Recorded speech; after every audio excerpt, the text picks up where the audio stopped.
கோதுமை மாவு வச்சு ஒரு தட்டை செய்ய போகிறோம். அதுக்கு நான் 1 கப்பு கோதுமை மாவு எடுத்துருக்கிறேன்.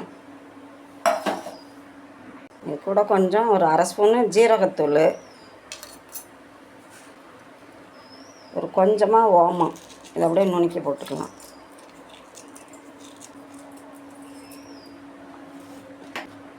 உங்களுக்கு எவ்வளோ தேவையோ அவ்வளோக்கு தனி மிளகாத்தூள்,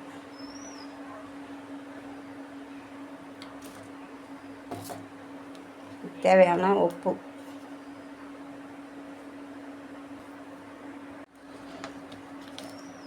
கிடையாது கலருக்காக தான், பார்க்குறப்ப கொஞ்சம் நல்லாயிருக்கும். எல்லாத்தையும் கலந்து விட்டுட்டு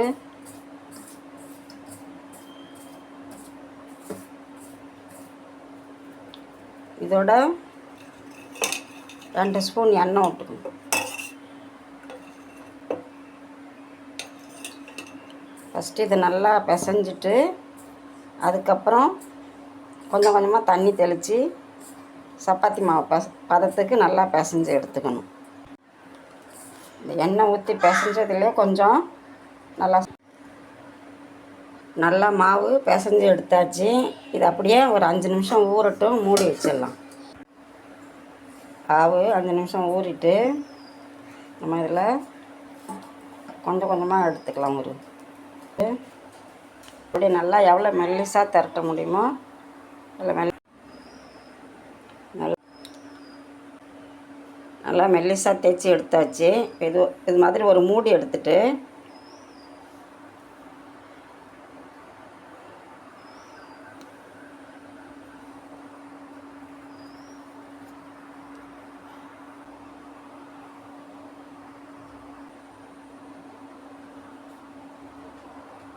இது மாதிரி நல்லா ஒரு ஷேப்பாக வரத்துக்காக தான் அந்த மூடி வச்சு நம்ம தேய்ச்சி எடுக்கிறோம். இதில் வந்துட்டு சின்ன சின்ன இப்படி ஹோலாக போட்டுக்கணும். இதை அப்படியே போட்டு பொரிச்சோம்னா பூரி மாதிரி உப்பிரும், தட்டையாட்டம் வராது. அதனால் சின்ன சின்ன ஹோல் மாதிரி இப்படி போர்க்கு வச்சு போட்டுக்கலாம். நம்ம கட் பண்ணி எடுத்துக்கலாம். இப்படி ஸ்போர்க் வச்சு ஹோல் போட்டு இது எல்லாத்தையும் நல்லா தேய்ச்சி எடுத்தாச்சு. இதை எண்ணெயில் போட்டு பொரித்து எடுத்துக்க வேண்டியது தான். நான் எண்ணெய் அடுப்பில் காய வச்சு வச்சுருக்கேன். மிதமான சூட்லேயே வச்சு பொரித்து எடுக்கணும். கையில் வச்சா கருகிரும், கசப்பாயிடும். 4 நாளாக போட்டு பொரித்து எடுத்துக்கலாம். 2 பக்கமும் திருப்பி போட்டு நல்லா வெந்துட்டு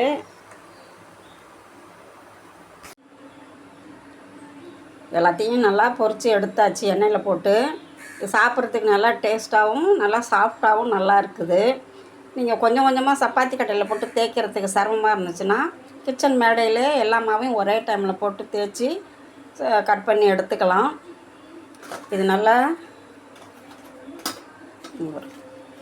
அப்படியே நல்லா கையில் வச்சோடனே அப்படியே நொறுங்கி கொட்டும், அப்படியே பொலன்ட்டு நல்லா டேஸ்ட்டாகவும் நல்லா இருக்குது. இது ட்ரை பண்ணி பாருங்கள். இது எண்ணெயும் குடிக்காது. இங்கே பாருங்கள், கையில் எண்ணெயே இல்லை பாருங்கள்.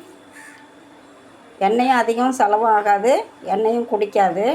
ட்ரை பண்ணி பாருங்கள். லைக் பண்ணுங்கள், ஷேர் பண்ணுங்கள், கமெண்ட் பண்ணுங்கள்.